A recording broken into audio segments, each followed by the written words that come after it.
Demons can sometimes use objects as conduits to achieve their desired goal. Their desired goal? Our souls, John. It wants her soul. No. Demons can't just take souls, Mia. Soul needs to be offered to the demon before it can take it. Welcome to Now Playing's The Conjuring retrospective series. It scares us just thinking about it. When you hear it, you're gonna think we're insane. Hosted by Marjorie. I'm gonna get you now. I can hear you breathing. Arnie. Oh my God. It's standing right behind you. And Stuart. God brought us together for a reason. This is it. This review will contain detailed plot spoilers and harsh language. Listener discretion is advised. Okay, go ahead. Where do I start? From the first occurrence.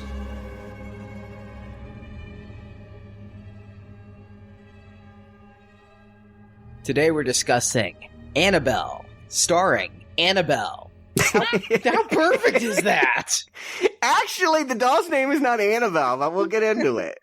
Starring Annabelle Wallace, Ward Horton, Alfre Woodard, directed by John R. Leonetti. This is Arnie, the co-host of Now Playing, who's run off with his 3 husbands and likes to be called Star. Miss me, Stuart in L.A. And Marjorie. And we are back with a second bonus review. That's right, we are doing 3 shows a week right now, and I'll be perfectly honest, the workload's hard. But we're doing this first because we had a lot of demand last year and this year for us to review The Conjuring with Annabelle coming out. A lot of people asked for it. And second of all, we want to make sure you know that we are doing our fall donation drive, just in case you haven't listened to all 9 Children of the Corn reviews. Right, yeah. If you like horror, we're doing Leprechaun. And anyone that's listened to our show knows that's the series I never wanted to do. How's it been going so far? Well, we're halfway done, and it hasn't been as bad as I predicted it would be 5 years ago. It hasn't been a classic either. But if you want to hear horror, it's Children of the Corn and Leprechaun for us this October. Plus this Conjuring and Annabelle. Or if you want to hear fantasy, Lord of the Rings, The Hobbit's Battle of the 5 Armies is coming out this December. That is our silver level donation right now. And we're doing our donations a bit differently. It's a la carte. You can choose silver level, 6 Lord of the Rings reviews for $15. You can choose gold, 7 Leprechaun reviews for $15. Or you can get both with a platinum level donation for $30.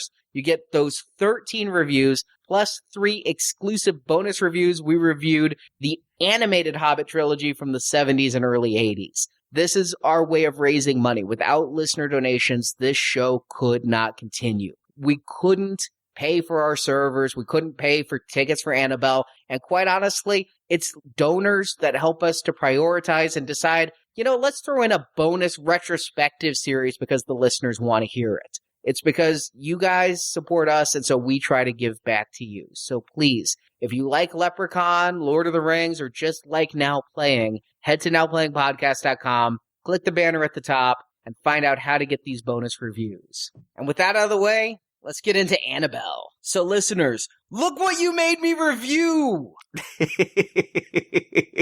Yeah, and can we just get this, if anyone was clinging to what we saw last time as being a true story, can we just blow that lid off completely now? They are completely manufacturing all of this. What we're watching today, the extension of The Conjuring about that doll that was in the case, not a true story. No, because I did read up about Annabelle. First of all, to reiterate, in case anyone didn't listen to our Conjuring show, it's a Raggedy Ann.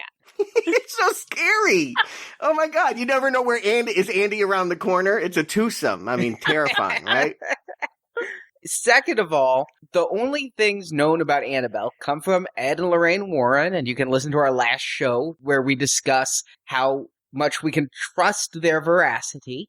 And then they came to encounter the doll when it was owned by some nurses, which happens at the very end of this. And then a medium comes in and says the doll was inhabited by a demon, and the Warrens took the doll and put it on display, and now you can pay $20 and take a look at Raggedy Andy there. But nobody knows where the doll came from. It's just some psychic who said it was inhabited by Annabelle, the spirit of a 7-year-old girl. So anything we're seeing here, not only doesn't it jibe with that story, but there were no Gordon family. We don't know where the doll came from. There was no satanic cult murder. Anything we're going to talk about today, made up. I actually stayed for the credits to make sure. And yes, this is a work of fiction, and any confusion with people alive or dead is completely coincidental. Your standard movie disclaimer. Even worse, the screenwriter hasn't really worked that much before. The credits were not inspiring. He did a couple horror shorts, but this is more or less his feature debut. Well, what about the director? We have seen this director's work before. Not only was he James Wan's Insidious and Insidious Chapter 2 director of photography, but he's done dolls.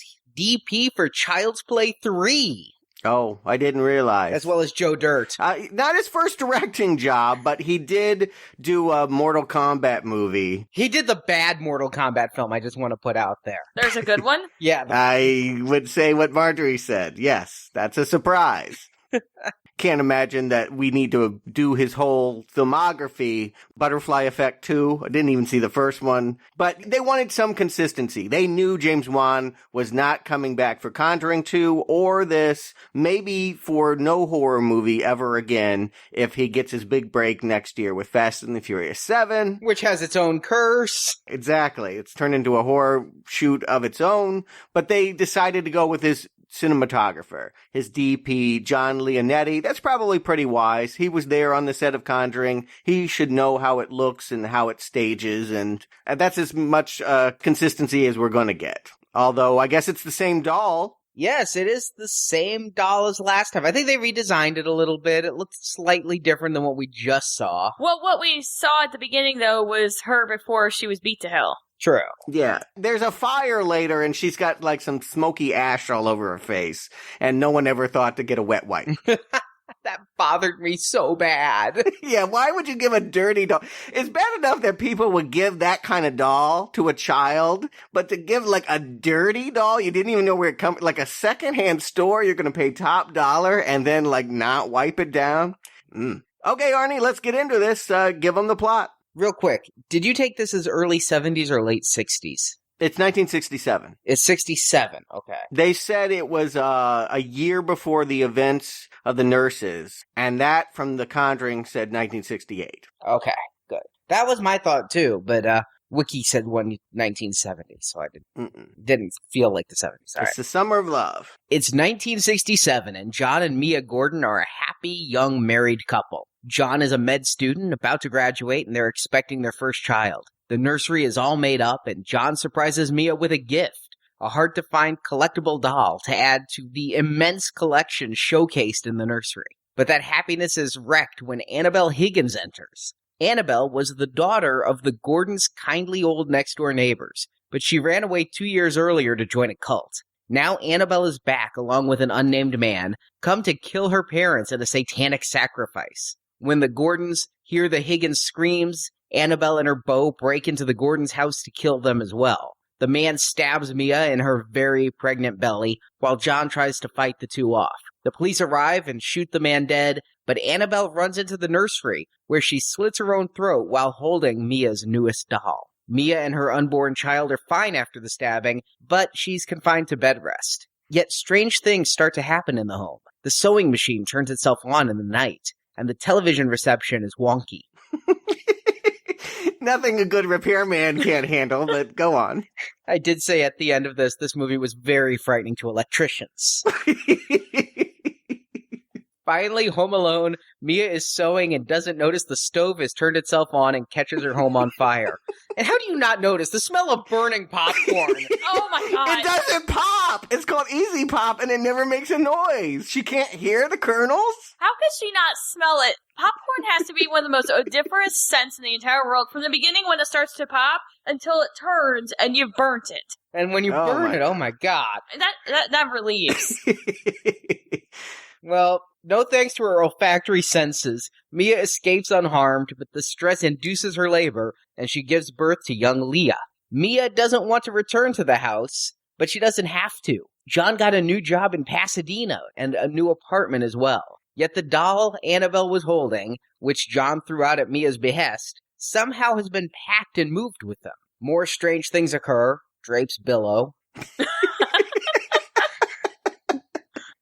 Mia starts to see strange young children. As soon as she realizes the little girl she's seeing is Annabelle as a child. Talking to the police, Mia realizes that Annabelle and the man were killing people in order to perform a satanic ritual that would raise a demon. That demon is now in Mia's home and wants her soul. John and Mia consult their priest, Father Perez, who takes the doll back to the church, but before he can enter, the demon attacks, telekinetically throwing him and hospitalizing him. The doll then returns to Mia's house where it torments her, as well as the kind bookstore owner Evelyn, played by Alfre Woodard. The demon wants Mia to kill herself, giving him her soul, and Mia is ready to jump from their high window to save their daughter. John arrives in time to pull his wife from the window, but Evelyn realizes the demon will not be appeased, so she grabs the doll and leaps from the window. Dead on the ground, the doll disappears, and John and Mia's life seems to return to normal, completely unhaunted. And in a scene near the credits, we see the doll has made its way to a secondhand store where a woman buys it for her adult daughter, a nursing student, as credits roll. I just want to say that I think I have some ocular eye strain going on from the number of times I rolled my eyes at this movie. Well, at least you weren't wearing 3D glasses. I mean, that would have been one way to, get a few extra money, but they didn't have time. I mean, we got to point out, this was a rush job, right? Conjuring was only out, about 14 months ago? Yeah, and it was a huge hit in the summer, and they announced in November that they were making this, so this was 11 months from announcement to screens. Yeah, you can feel that. You can feel that in the script. You can feel this in this production. They just raced through it. There was not enough time, I think, spent on developing this as a standalone story. Not based on a true story. We've already pointed that out. I do think it was a good instinct to go with the Manson family. That is a true frightening page from American history. 1967, he would have been gathering his whole family of women. This would have been in the news. This would have been right before he became known as the leader of a psychotic cult. I thought that, crazy cult, that's the way to go with this. I don't know how you get a doll involved, but as we start here in Santa Monica, California, 1967, and the neighbors are missing their daughter that ran away with hippies, I like where this is going. I'm right there with you, Stuart. I couldn't believe how much I was actually enjoying the setting. Just taking it back a few years from The Conjuring, but putting it in the 60s, I was liking the aesthetic, and I just liked that time period, the fact that they were bringing in on the news, they talk about Charles Manson and the Helter Skelter plot and all of that, and I didn't know what to expect coming in, but it's pretty quick into the movie that Annabelle and her boy come in and they are members of a cult. Her boy? I don't know what to call him. He doesn't have a name. It's her boyfriend. They wear tunics, so that we know that they're in cahoots together. But yeah, he never gets a name. He's got a beard. It's 1967. You know that that means he's in a cult.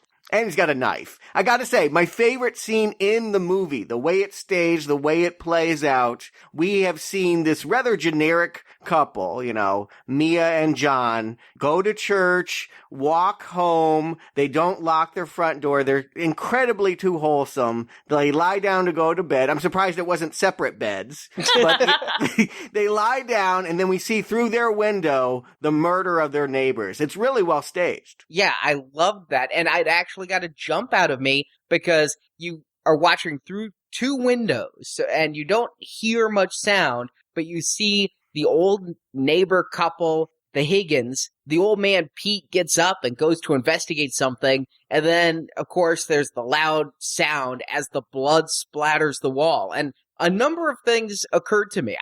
First, I jumped, which was always good. It's always good to have a jump moment in a horror film. Second, I'm like, damn, somebody died. One of my big complaints about the horror films we've been watching with Insidious and last week's Conjuring, nobody dies. Certainly not violently. No. There was the dog, and that was about it last time. But third, I seemingly prophetically said I find horror more in home invasion than ghost stories. And here we had a home invasion. I did not know what the hell this had to do with a creepy doll, but this opening, I'll just say right now, it's the high point of the movie. It's really well staged. I like the fact that you're not sure what's going on in the house, but it's real creepy because John and Mia go out to look and they leave their door open. Not a good idea when you hear a scream coming from next door. But you don't think that's what's going to happen. I mean, we know because we're the audience. Listen, if there's screams coming from next door, you lock the door after I leave, especially if you're the one who's been telling me to lock the door all the time anyway. True. You don't leave it wide open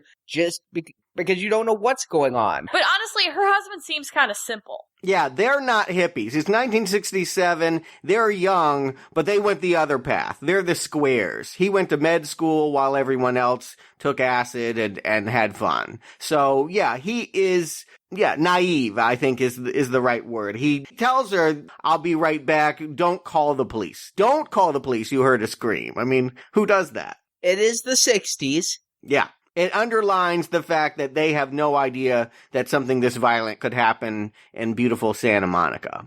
And again, we are 2 years away from the Sharon Tate murders, which is what I think they're kind of basing this on. Sharon Tate was an actress who was pregnant with Roman Polanski's child and was butchered with knives by a cult. And that was a gruesome, gruesome murder. Very much so. Here, they kind of half do it. She goes in to call the ambulance because her husband's covered in blood, and I guess he's staying there to take care of them because he's a medical professional. I don't quite know why, but... And I'd like to point out, in 1967, there was no 911. Yeah, I wondered that. And I meant to look that up because I remember getting a 911 in the 80s and it was a big deal. The first 911 call was placed in early 1968. It was certainly not a common thing, even in the late 60s, to call 911. I didn't pick that up, but you're right. She does. She just takes that rotary, whoop, whoop, whoop. Yeah, 3 tones. They're fast acting. The police get there awfully fast. I mean, she has barely had time to notice that Annabelle is in her nursery whispering, I like your dolls. And someone grabs her from behind, that nameless boyfriend. And the cops are there gunning them down. And I thought Annabelle there was a ghost. The way this came in, because John had bought Mia the doll as a gift, and it was supposed to be kept for the baby. Yeah, part of her ugly doll collection. Can I just have a sidebar here and talk about why do people spend exorbitant amounts of money on hideous things like that? Like, it's the more ugly it is, it's more valuable. They didn't make this up for this movie. People collect this kind of crap. As I sit here looking at a She-Hulk statue, Deadpool holding a chicken, a storm that looks like Grace Jones and Mad Max. To your point, yes, I guess people that live in Marvel houses shouldn't throw stones.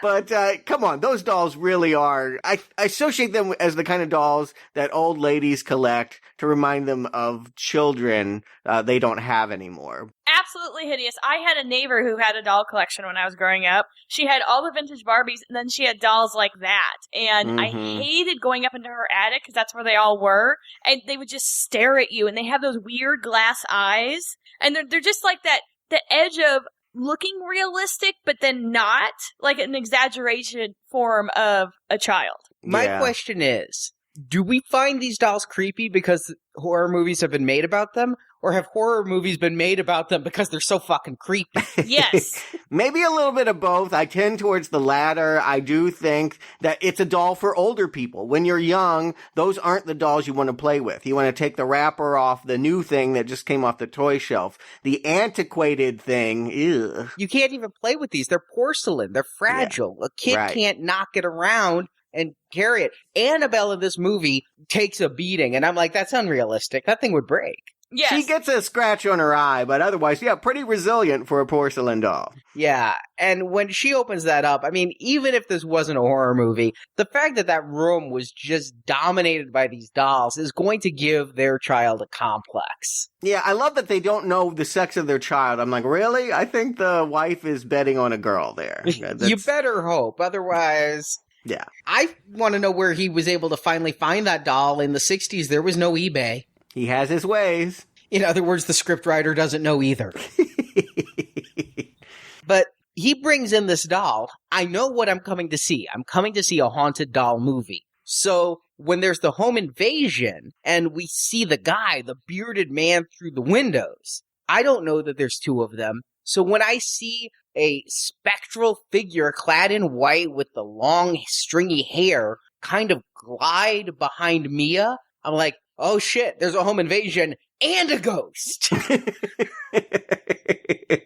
No, I thought that maybe Annabelle, and it should be pointed out, the only Annabelle in this movie is a teenager or maybe a young 20-something in a tunic. That line they're selling you on the posters, that doll is called Annabelle, is not true. There is no Annabelle. Well, here's the thing, though. We start the movie with a scene from the first film, Conjuring, where the nursing students talk about how Annabelle was a 7-year-old and they allowed it to inhabit the doll, and thus the doll was Annabelle. So was that completely made up? Is the ghost or demon tricking them?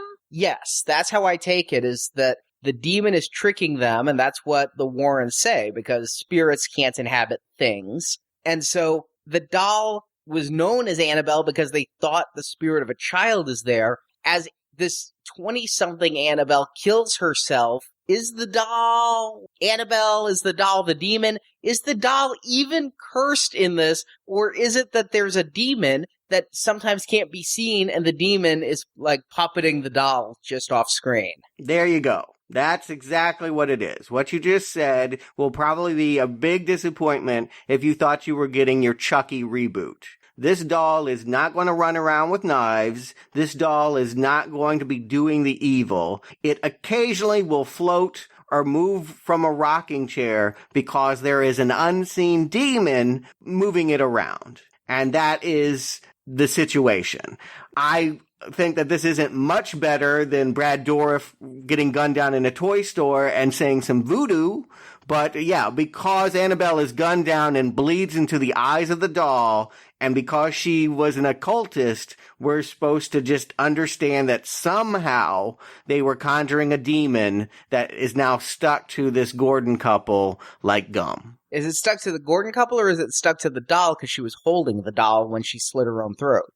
I think that the doll is the vehicle for the demon. Yeah, you said Chucky. Man, was I waiting for it. I mean, I waited for that doll to move this whole movie. And I later read some stuff with the makers of this, and they said that's specifically what they don't want. A couple of times I'm like fooling myself. Are Annabelle's eyes moving ever so slightly? Is it just so subtle that I'm thinking I'm seeing it? They do not want the doll to ever move. You never see the doll move on screen other than it floats when a demon is holding it. But did it float, or I thought he picked up the doll. He did. Okay. But there was one scene where you see it just floating. You don't see the demon holding it, but we find out that's what it is. This is not a killer doll. This is not the doll even from The Conjuring, because in The Conjuring, Annabelle was out to get that little girl. Yeah, I would think that this would piss off everybody. You'll see more of the doll in the trailers for this, the commercials, the poster than you ever will in this film. We were told that evil doll was so bad they had to lock it in a case, and now we find out that most of this is going to be about a sewing machine and Jiffy Pop. Yeah, you stole my joke, because I was going to say, if this is a movie named after the inanimate object featured most, I think we have to call it Singer. You know, and I do love this. I do think they got these details right in the last movie and here. Part of the fun of having a retro horror movie is seeing a different era's technology. What does a woman do on a Friday night? Let's do some sewing. You know, that's great. And we'll watch some laughing on a black and white TV. She sews a lot.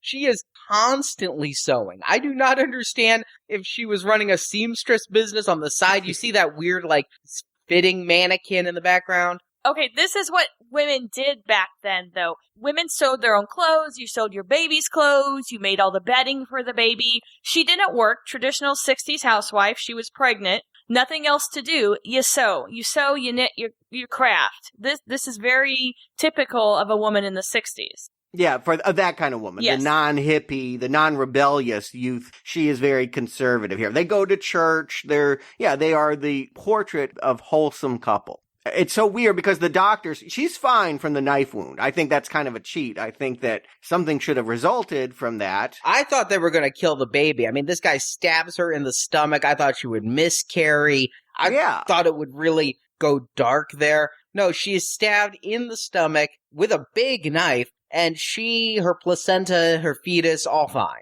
Yeah, she's told she's going to have to do some bed rest, which looks no different from her ordinary life, I just want to point out. Yeah, she was sitting up and sewing and walking around the house. I thought bed rest means you lay in bed, except if you have to pee or shower. Yeah, that's what the doctor told her, is if you get up and move around, you're putting yourself and your baby in danger.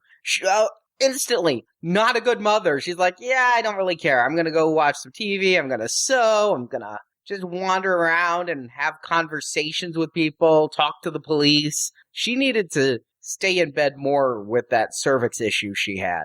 That needed to result in something. Otherwise, why stab her? I felt like this movie pulls its punches a lot. They'll put characters in danger. You think it's going to get really bad, and then you find out, oh, it's not that big a deal. Yeah, this film does seem to go to certain places and then pull back. And I don't know why necessarily it does that. It's a very strange thing. Why even put her on bed rest? I mean, is it so she can't leave the house? She doesn't seem to leave the house much anyway, even after giving birth. She's pretty much a homebody.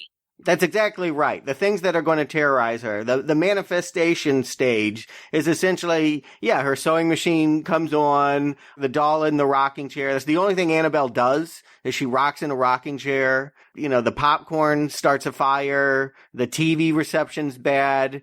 This is rather banal stuff, and it's a large portion of the first half of the movie. I felt like the first Child's Play film, if you want to see that first half hour, where Andy is playing with Chucky and small little things are happening that pretend the danger to come. If you want to see that first act stretched out for 99 minutes, you got Annabelle.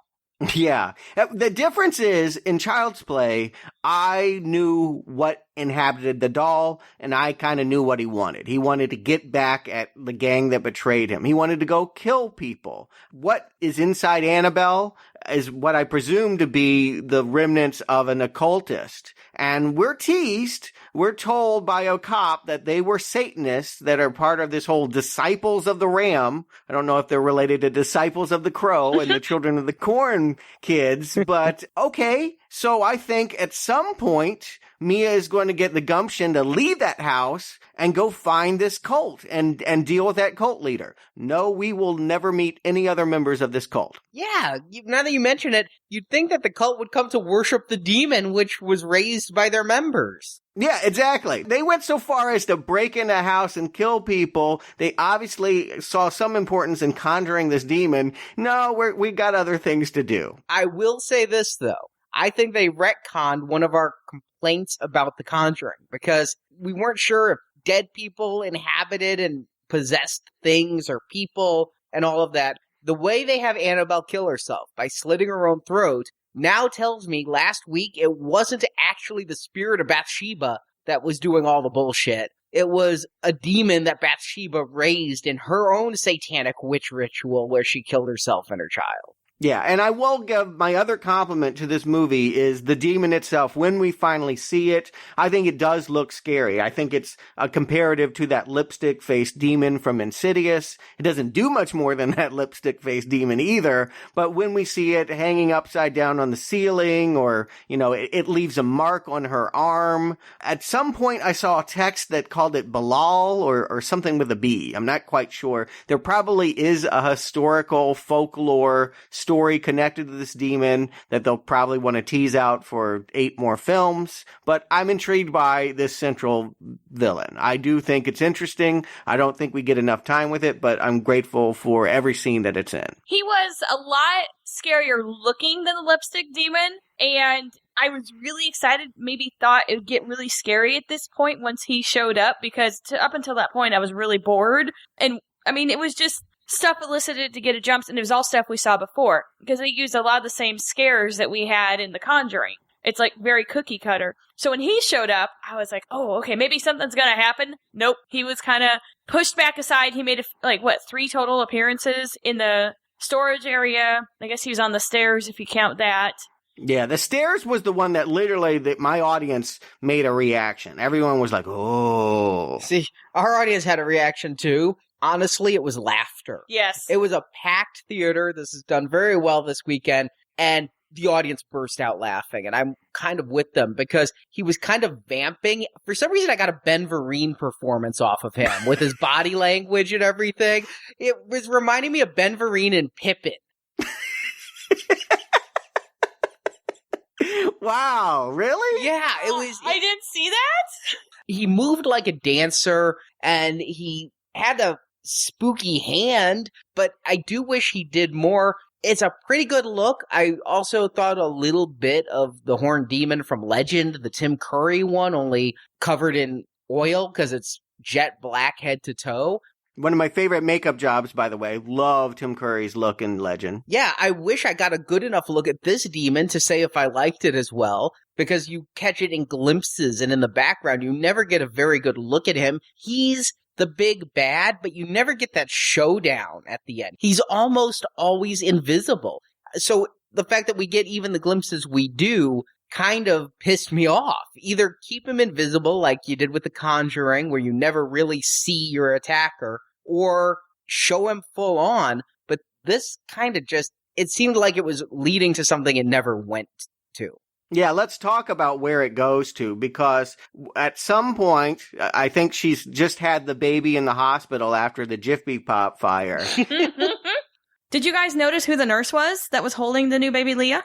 It was one of the nurses at the beginning of the movie that goes to Ed and Lorraine Warren about that doll. Huh? Those nurses were nursing students, and they were on the East Coast. This is Pasadena. So you're telling me she was an unlicensed nurse that decided to finally get her license and a year later go and take the doll with her? I mean, whatever. Yeah, I think it's going to have these loose purse strings to tie up here. Yeah, and in trying to tie it all together, they're just exposing that they're making it up as they go along, and it's not really connected at all. Pretty much, yeah. And the husband is like, I have a new job in Pasadena. Let's move to an apartment, which I think is a strange transition. And yeah, sir, you said this before the plot summary, but they threw out the doll. It went in the garbage. It comes back. It's freaking dirty. Now, maybe I'm used to being in the 21st century with the super moms where a single germ is enough to give your baby Ebola, but when they take that dirty doll and put it in that clean nursery, even I'm like, that baby's gonna get sick off something. It was in the trash. I mean, you anything that falls in the trash, you don't eat out of the trash, right? You don't like pick through it without gloves. I mean, yeah, presuming that she's had a change of heart and she now loves this doll that was covered in the blood of an occultist, you'd at least want to make sure that it was clean. Why wasn't it taken as evidence? She was holding it. That would be mired down in paperwork for months. And I'm thinking about the blood stains. I know that they had like a nice cleaning service in to clean everything twice, but that the doll looks brand new. There's not even a little pink. That dress is whiter than white. And there would be something there. But that they just take this mangy doll and put it up there, that seems like a bad omen. I think, yeah, the doll should go back in the garbage. I actually thought the demon was working his powers on her and hypnotizing her into keeping it around or something. I thought she couldn't be doing that of her own free will. She's not that dumb. Well, maybe she felt bad because her husband spent a lot of money on that doll, and she said, I don't want this thing in the house anymore. She should feel bad that he had to buy a new house. That's true. But we'll move into an apartment. I think they moved to an apartment largely because it looks like the space that Mia Farrow is in Rosemary's Baby. The fact that this character is named Mia, I'm totally getting a Polanski vibe for the second half. They did a lot with the Rosemary's Baby theme. I mean, right down to the pram that she pushes, which, yes, was in style at the time. The fact that they're in an apartment, she's going kind of mad. But it felt when we got to this point that they just kind of got misguided I felt like maybe there's more on the cutting room floor that would have maybe given it more oomph, because it seemed like it was just very scattered at this point when we get here. Yeah, I at times really felt like we were watching almost a remake of Rosemary's Baby, and spoiler alert in case we ever review it, I didn't really care for Rosemary's Baby the first time around. Well, I like it, and I was not encouraged that they were following it so closely, but not closely enough. I mean, part of the fun of Rosemary's Baby is you find out that there's human conspirators living in that apartment building with Mia Farrow. That has me very suspicious about the supporting characters. I'm wondering about John, the husband. He's awfully okay with it when she's like, I'm being attacked by a demon, and he's like, okay, let's go see my priest. I mean, I'm wondering, is the priest in it? Father Perez. We've had a lot of scenes of him taking pictures of her and the baby. I expected a ghost to be in that photo. Right. So that wasn't just me. I expected him to develop that photo like at some point in the middle of the movie and go, oh my God, I must call Mia and John. Yeah, that's where I thought that was going. Mm-hmm. I never suspected John just because that guy doesn't appear to be a very good actor. I never got too into him. The person who I didn't trust at all was Alfre Woodard as Evelyn, the bookstore owner. Why would you? Yeah. She's got a book called The Seven Devils in the front window.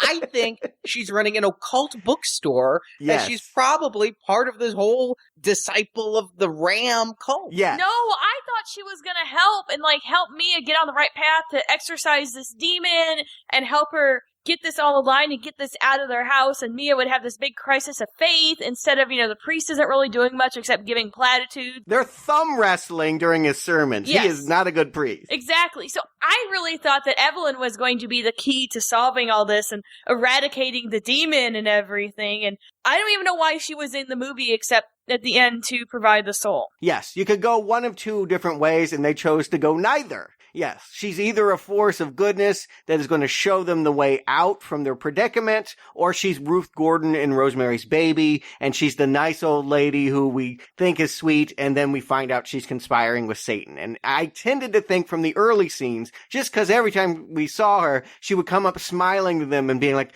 I feel like I've known you forever. I mean, she's kind of stalkery, the way that she's obsessing over Mia and this baby. And the whole reason we find out that she's like that is because she and her grown daughter were in a car accident where she fell asleep and feels guilty. I mean, that is not satisfying. And I really thought she'd be more like the Tangina of the movie and do more, and that's why she was feeling the connection. I never thought she was up to anything nefarious. I just thought there was this psychic connection with Tangina. And perhaps, again, Poltergeist ruined me for all their movies. That was my plan B. She was definitely the magical African-American person there. Yeah. The question was she a force for good or a force for evil? And when you've got a book called Seven Devils in the front window, I'm thinking you're a force for evil. When they first meet, she's acting all strange. She gives Mia a book. We never find out what book this is. I expect her to go home and find out it's a book about dismemberment or sacrifice or rituals. Or is it The Ugly Duckling or Dr. Seuss? We never know. So the more time she spends with Evelyn, the more I just think Evelyn is an insidious presence in their life until we see the scars on Evelyn's wrist. And then we realize Evelyn's had a tragic life. She tried to kill herself because while driving drowsy, she killed her daughter.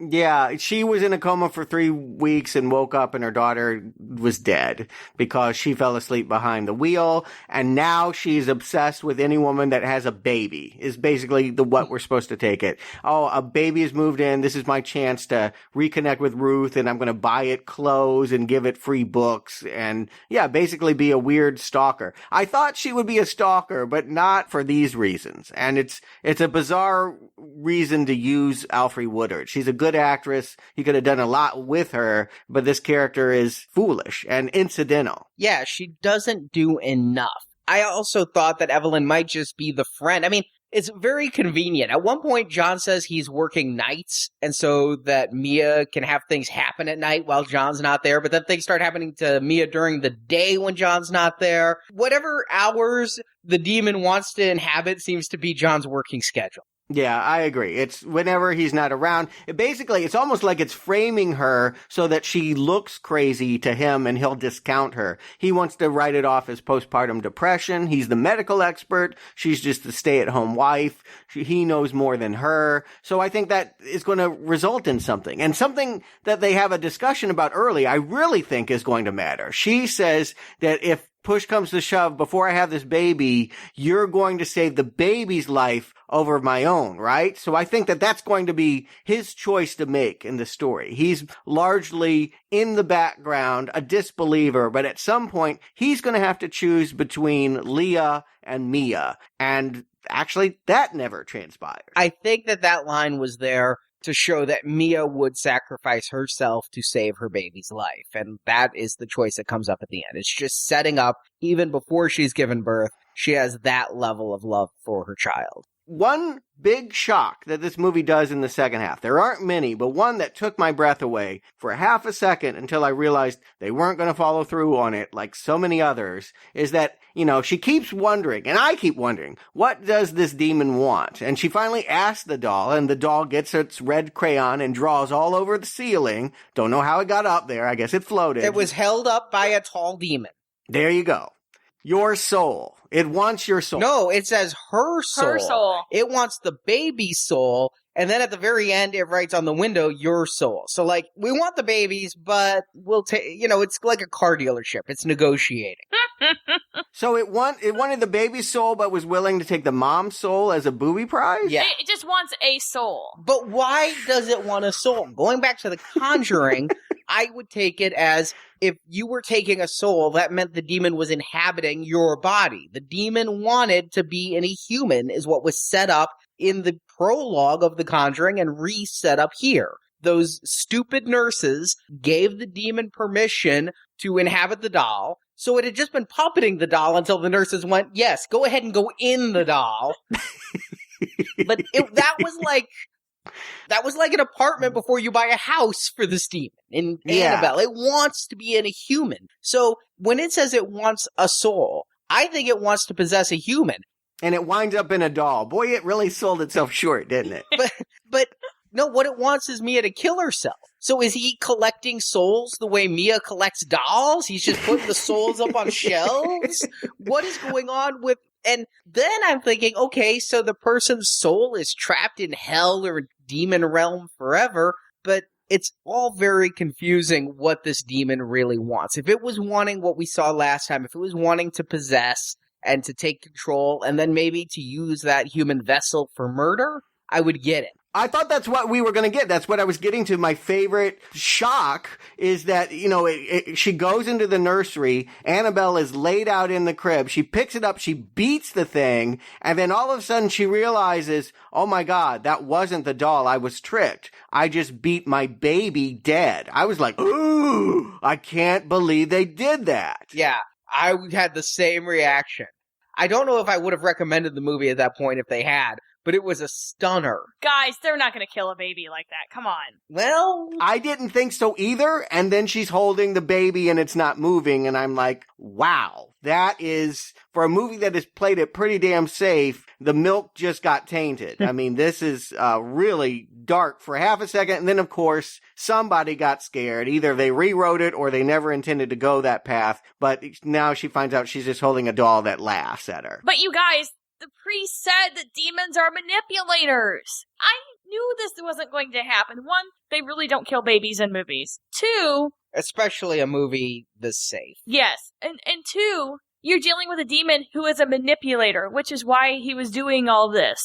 So why would the baby actually be dead if the demon is manipulator? Well, this is where I thought the movie honestly should go. I realize we're watching a ghost movie, and I think this movie's actually harmed by being a spin-off / prequel to The Conjuring, but I actually think this movie would have been completely better if it was standalone and there really was a chance that Mia was just fucking crazy. If we went a little bit more Rosemary's Baby, if the husband wasn't such a good guy who sided with her every way, if we didn't know we were watching a ghost story, and we could be watching one of those movies so prevalent in the 90s where Mia herself is walking around with a crayon writing her soul on the ceiling. And the only person who sees anything happen for most of this movie is Mia. And so part of me wondered, could this all be in her head? And if you built that up where she was going crazy, then you could even go to the point that she would kill the baby. I mean, it's a much darker movie, probably not as commercial a movie as they were trying to make,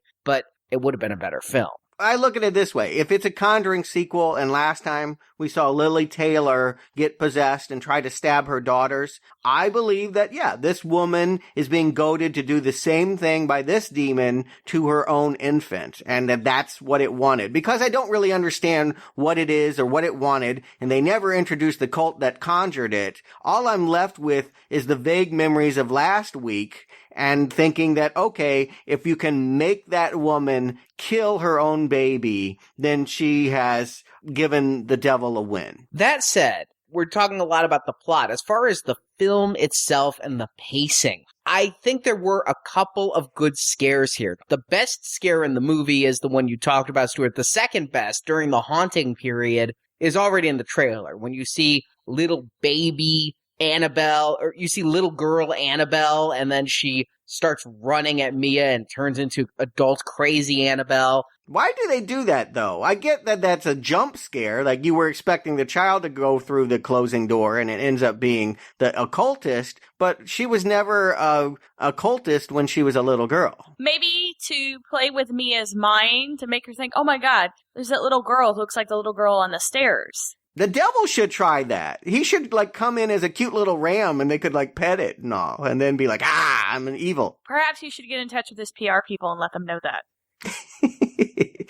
I just think that it was the demon using the vessel of the woman who sacrificed herself to bring him to being. But there are a couple good scares. Honestly, one of the drape explosions kind of scared me a little bit. And they bring back, this really is a sequel or in the Conjuring series, because at one point Mia's crawling on the ground and they do the ankle pull trick again too. All of those jumps, except for the clapping from that last movie, they're given a reprise here, just like a little callback to that first movie. And a couple of them did have me jump. But dear Lord, is it a lot of, I won't even say suspense in between. It's just day in the life. I'm walking down the street pushing a baby carriage. I'm walking up the stairs looking at crayon drawings. I'm sewing. I'm sewing some more. I'm watching Laugh-In. I'm sewing some more. But the crayon drawings were supposed to be, like a prophetizing or foreshadowing of what was going to happen, which we ended up seeing the baby carriage getting hit by a truck, but she had Leah, baby born to her or whatever. Which pissed me off because the crayon drawings, they were drawn by little girl Annabelle, the ghost again. And that's not Annabelle, by the way. It's a different actress and a different little boy that never come into play again. So that wasn't Annabelle? Correct. Yeah, they just dropped that and it never came back. Those kids would have been great as the harbinger of doom or something. This little girl and her snippy little brother could help with the foreshadowing and, brought some eeriness to it or some creepiness. Nope, they were drawing on the stairs and never saw them again. Look, they wanted to do Rosemary's Baby full on, and then someone realized they get sued. It was plagiarism. They have all this background about Will advancing in his job and getting a job in Pasadena and moving into this place. It was supposed to be the Ram cult, right? These kids were the children of the Rams cult. They were manipulating everything and puppeting this couple into their control. And then someone realized that's identical to Rosemary's Baby, and we just have to make all these characters visions or kindly neighbors. We can't have them conspiring. Which is a mistake, just downright a mistake. There needed to be more reason behind it, I think. We just needed to know what it was this demon wanted, and I figured this movie would end, as they seem to do, with a exorcism.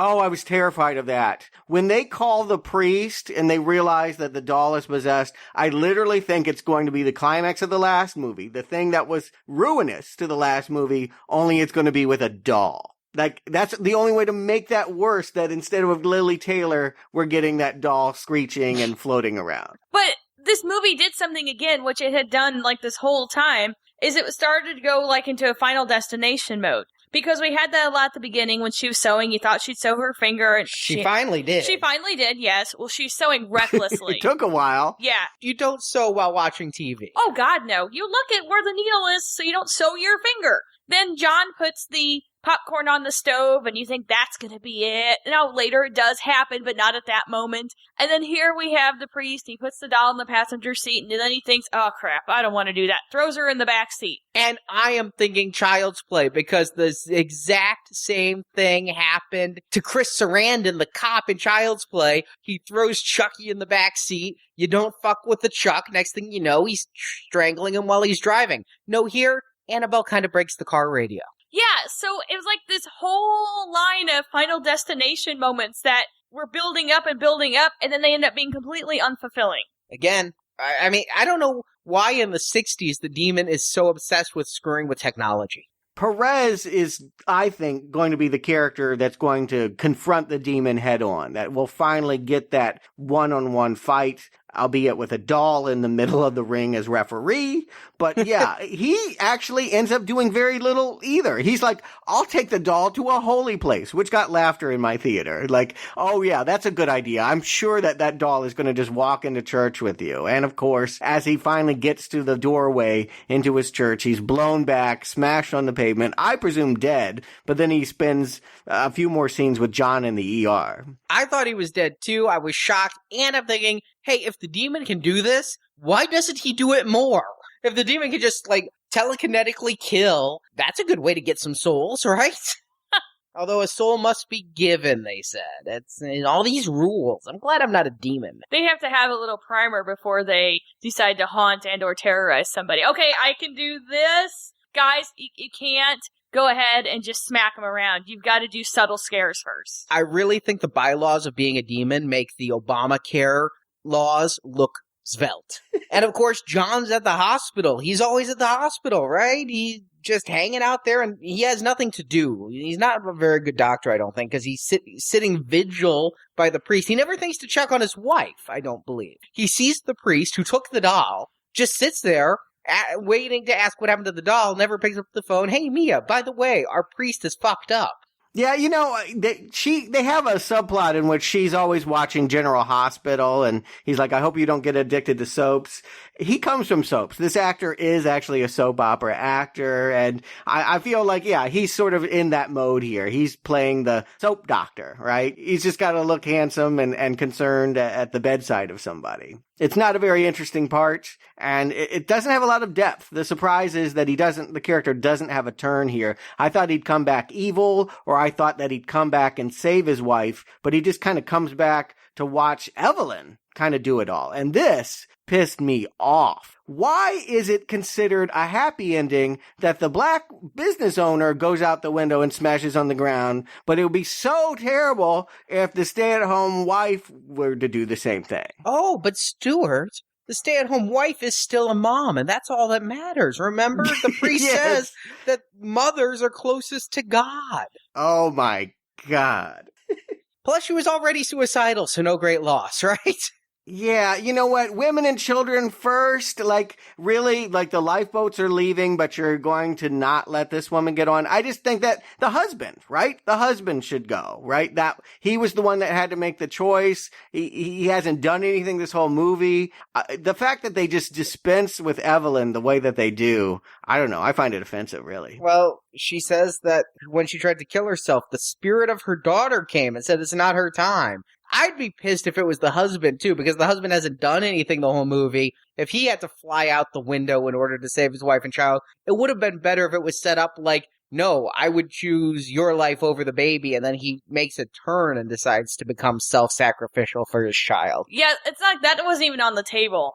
Yeah, let's actually be clear. Anyone jumping out the window with that doll is a bad ending here. We want them to fight the evil, not concede to the evil. The fact that somebody gets elected to give their soul up and burn forever, I don't know why this bookstore owner feels like that's her destiny, or why her dead daughter in heaven would want her to burn in hell, but it's a terrible ending, and they should have had a better one. Is she burning in hell? Because while we see Evelyn's broken, bleeding body on the pavement, we get a voiceover from Father Perez about how the Lord embraces those who sacrifice themselves. So it's like, on the one hand, it's a suicide, which is an unforgivable sin. On the other hand, you're doing it for a demon who says he wants your soul, and I guess any soul will do. But third, I don't know what he wants with the soul. And fourth, I'd like to think that since she killed herself in order to save a family, maybe God would be like, at least willing to take that up on appeal. Well, they had to leave it open so there could be a sequel. That is the point here, because they jump 6 months ahead, and Annabelle is gone. Annabelle the doll and Annabelle the occultist ghost girl, all gone from their lives. But somehow we get from West Coast to East Coast secondhand shop so that some nurses in Connecticut wind up with the doll. That's 6 months of sequels, guys. We could have an Annabelle 2, 3, 4. She's got to make her way cross country. One in every state I could see happening. Hey, that was my favorite Chucky movie, is when Chucky had to do that. Yeah. I got some problems with this because the doll disappears while Evelyn is laying there dying or dead already. So are we supposed to understand maybe that this doll didn't travel cross country, that it crawled its way, or a demon picked it up under its arm and it floated to a nearby secondhand shop where the proprietor of the shop didn't know that they didn't have that doll for sale? This demon is big on recycling for extra cash. That's what's going on. Even if we want to help it along and say that the mother bought it for her daughter who is studying to be a nurse way across the country, if 2 more sequels, I'm guessing, and you'll know. And with the box office it made, we'll get them too. Yeah, it's shameful. Yeah, the demon wanted our soul. We did a bonus retrospective that will eat it. Yeah, I agree. We got so many sequels coming. I couldn't feel more guilty if I were covered in goat's blood right now with pentagrams all over my face. We have played into the evil's plan. We have gave them patronage to this film. I feel that we did do the work of the devil by paying to see this movie. I feel like I should have bought a ticket for Gone Girl and then snuck into Annabelle. So Marjorie Stewart, do you recommend Annabelle? Here's the thing. It wasn't scary. If you were going in expecting to be scared out of your wits, to get some good jumps, and to maybe have to sleep with the lights on or peek around every corner, this movie is not for you. It is not scary. I spent most of the time sighing loudly and rolling my eyes because nothing was happening. I was bored. If I had been in a crowded movie theater, I would have had my phone out playing games because it was that dull. It was just nothing happened. And maybe because I'm not Catholic, I don't find demons all that scary. Are they scary to Catholics? Are they scary to an older generation? I don't get it. I don't find them scary. I thought he was less comical than the lipstick demon in Insidious, so that's good, and less amusing than the drag queen demons that were in the basement also. I would have liked them to come and spice things up, but yeah, this is a big not recommend. I just don't think it lived up to all the hype and scariness, and I was really hoping for something great for Halloween to make me, want to turn the lights on every time I walked around at night. This is not it. Give me a homicidal axe-wielding maniac any day over this. Stuart. There's a line that Father Perez says near the end that really sums it up for me. You cannot destroy what was never created. And that's how I feel about this. I can't tear it apart. It is a weak movie, but I can't go ballistic on it because they didn't even bother trying. I mean, other than a few jump scares, this is just a watered-down version of Rosemary's Baby, which had already happened, by the way. They had a remake recently on television. We didn't need another watered-down version of Rosemary's Baby here. This is a very forgettable movie. I think that if you like The Conjuring, you will probably be very disappointed that the doll plays so little importance to this story. I think that, yeah, we would have been better served just by getting to a Conjuring 2 or Insidious 3 than having these spin-offs. This was done for money. It was done in a rush. And it shows. So I will say this. There are 1 or 2 good jump moments, and overall it has a more consistent tone than The Conjuring, which is to say that it doesn't have high highs like The Conjuring did in the beginning, or the low lows that The Conjuring did at its end. It's just kind of a flat line all the way through. And so not recommend, not a strong not recommend, but definitely skippable. We'll see if they can get better with Conjuring 2, but skip this one. I disagree with both of you. Stuart, I think this movie does have high highs. I think it has a higher high than anything in The Conjuring. That opening kill of the Higgins. That really set a high bar there. I watched the first half hour of this movie and thought this could actually be a really, really good horror film. And I disagree with you, Marjorie. I think demons could be scary. I think that the movies we're watching, James Wan's Insidious and Conjuring, and then this, which is in the spirit of James Wan, is not a way to make demons frightening. Anything can be scary. I used to think ghosts weren't scary, and then I saw The Ring. Washing machines. Well, Stephen King has challenged your notion that anything can be a horror story. that is true. He will take you up to task, really. Well, a washing machine that you pour some nightshade into, okay, I'll take that one. But no, any common trope, demons, ghosts, vampires, zombies. I didn't think zombies were scary till 28 days later. You know, it takes the right filmmaker with the right vision and anything can be scary. So it's nothing about demons, and I don't think you need to be Catholic. I just think that here we have a filmmaker who's like, yeah, let's do what The Conjuring did again and take a little bit of Insidious with it. I mean, Conjuring's primarily an Insidious film as it was. There's a lot of Rosemary's Baby in here, including a lot of the tedium that I found with Rosemary's Baby. Now, I agree, Stuart. Rosemary's Baby is actually better than this because Thank God. It has that conspiracy theory. There are creepy scenes in Rosemary's Baby that stick with me, even though I haven't seen the film in over 20 years, like when that satanic husband is atop her and she wakes up in the middle of it. I mean, there's some real creepiness to Rosemary's Baby that is lacking here. But no, I think this film started with a high, and then it just became one of the longest, dullest film experiences of my life. I think there's 10 minutes of great movie in here. There are like 3 jump scares after the opening, and then there's that opening. There's 10 minutes in here worth watching, and then there's 89 minutes that feels like 189 minutes. I mean, seriously, I have not checked my watch during a movie in years. But I'm like, how long is this? Is this Wolf of Wall Street length? Oh my God, I've only been watching for an hour 10? It just felt endless. So I'm going to give this a strong not recommend. This one, watch the opening on YouTube. Part of the clip is already out there officially. And then, no, go and watch some better films. I just think that if lights flickering and television's losing their reception is scary, this is the film for you. Actually, Paranormal Activity is, but yeah.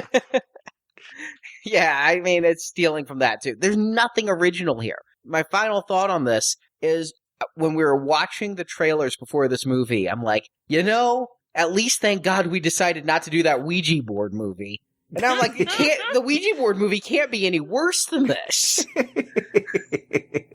It's not that bad. If it has 10 great minutes, that's 10 great minutes more than a lot of horror movies we've watched. Yeah, but the Ouija board movie might have 11 okay minutes.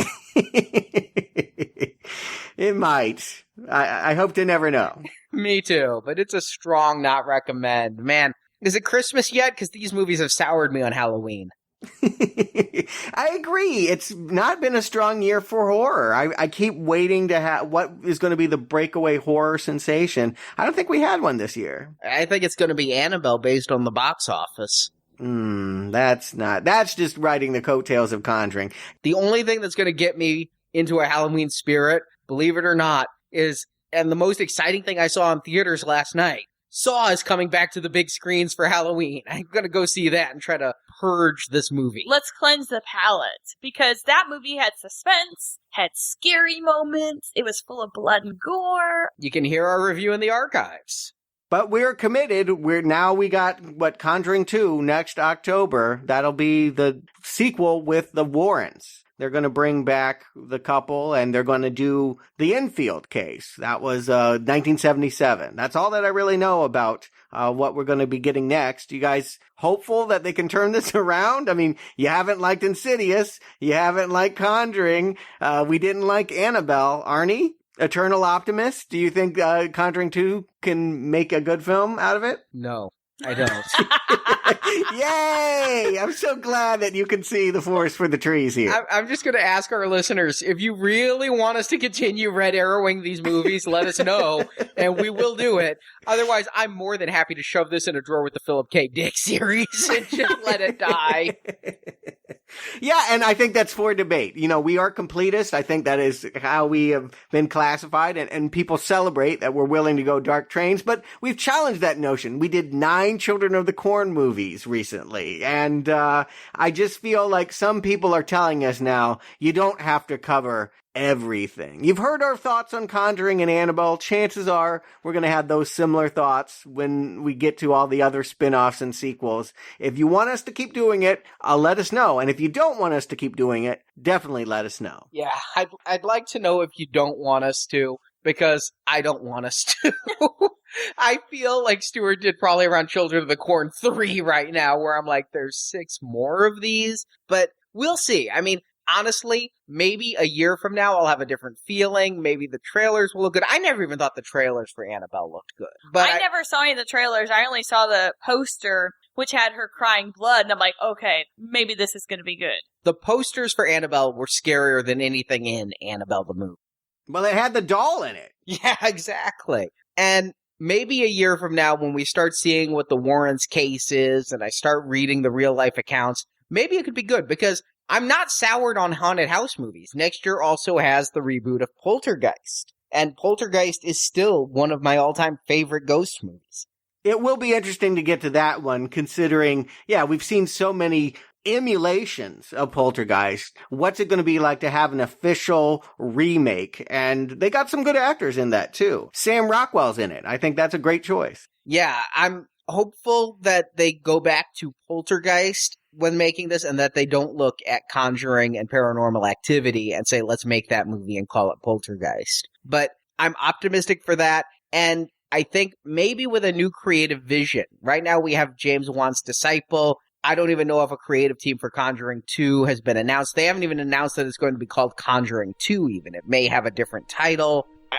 I could see it be like The Conjuring : something subtitle. But maybe my optimism will come back. But right now, I just need to get out the ghost and, man, just watch some better movies. And thank God, Stuart, we start our Nolan series Tuesday. That's right. Yeah, if you want better movies, I'm going to make the case you're going to get a lot of them as we build up to Interstellar. No one has seen Interstellar here yet, but I've seen all of the other movies made by Christopher Nolan, and I'm a fan. I'll be a fan on that series. You can bet there's going to be green arrows for every movie we cover following Memento, Insomnia, and The Prestige leading up to Interstellar. We've already covered the Batman trilogy and Inception, so we don't need to do those again, but you can listen to those shows as well as we go through the entire resume of Christopher Nolan. Yes, that starts Tuesday, and then don't forget, also out today, as I've already mentioned, Leprechaun in Space. Can it be worse than Annabelle? We'll find out. It might not be boring. It looks cheaper. So that is out today. Please, if you enjoy our shows, if you enjoy what we do, please support our show. Please make a donation. You can hear us discuss series we like more. I mean, Stuart, you willing to go on the record? You like Leprechaun more than you like the Conjuring series? No, definitely not. No? That was quick. No way. Well, you gave it Green Arrow and Leprechaun, whereas you haven't given one to Conjuring. We'll talk about that, yes. How about Lord of the Rings? Yes, definitely a better series than a lot of what we've covered this year, frankly. Yes, you can find all that out with a silver or gold donation. All the details are at nowplayingpodcast.com. So Marjorie Stewart, thank you for joining me, and until next time, it's over. You survived. You don't come out the other side of something like this weaker. What is there left to be scared of? Thank you for listening to this episode of Now Playing. We hope you've enjoyed the show. Pretty far out, isn't it? Yeah, it's groovy. You can hear more movie reviews at our website, nowplayingpodcast.com. In our archive section, you can find reviews of the Insidious films, A Nightmare on Elm Street, Halloween, Saw, and hundreds more. Look what she made me do. While at nowplayingpodcast.com, be sure to join our forums where you can discuss this review with other listeners. You can also follow Now Playing on Facebook and Twitter, where the hosts post new episode announcements and written movie reviews. The links to our social media pages can be found at nowplayingpodcast.com. Sometimes when you get haunted, it's like stepping on gum. You take it with you. Support from listeners like you help keep Now Playing operating. You can find a link to donate using PayPal at the bottom of our website, nowplayingpodcast.com. We got all the money tied up in this place and had a lot of repairs on top of that. You can also show your love of Now Playing Podcast by shopping in our store, where you can buy t-shirts, totes, boxers, coffee mugs, teddy bears, and much more. I like your dolls. Now Playing's The Conjuring retrospective series is edited by Arnie. But he's always sad. But I think something bad happened to him. Now Playing credit narration by Brock. It talked to me. It said that it wants my family dead. Now Playing is not affiliated with New Line Cinema, the Safran Company, Evergreen Media Group, or Warner Brothers Pictures. The Conjuring films are the intellectual property of their respective copyright holders, and no infringement is intended. We should talk to someone. The opinions expressed on Now Playing are those of the individual hosts and may not reflect the opinion of Venganza Media Incorporated. The devil is the father of lies. Demons are his manipulators. Now Playing is a Venganza Media production, copyright 2014, all rights reserved, and no part of this show may be reproduced, repurposed, or redistributed without the written permission of Venganza Media Incorporated. We have to get out of here. You did good. No, you did.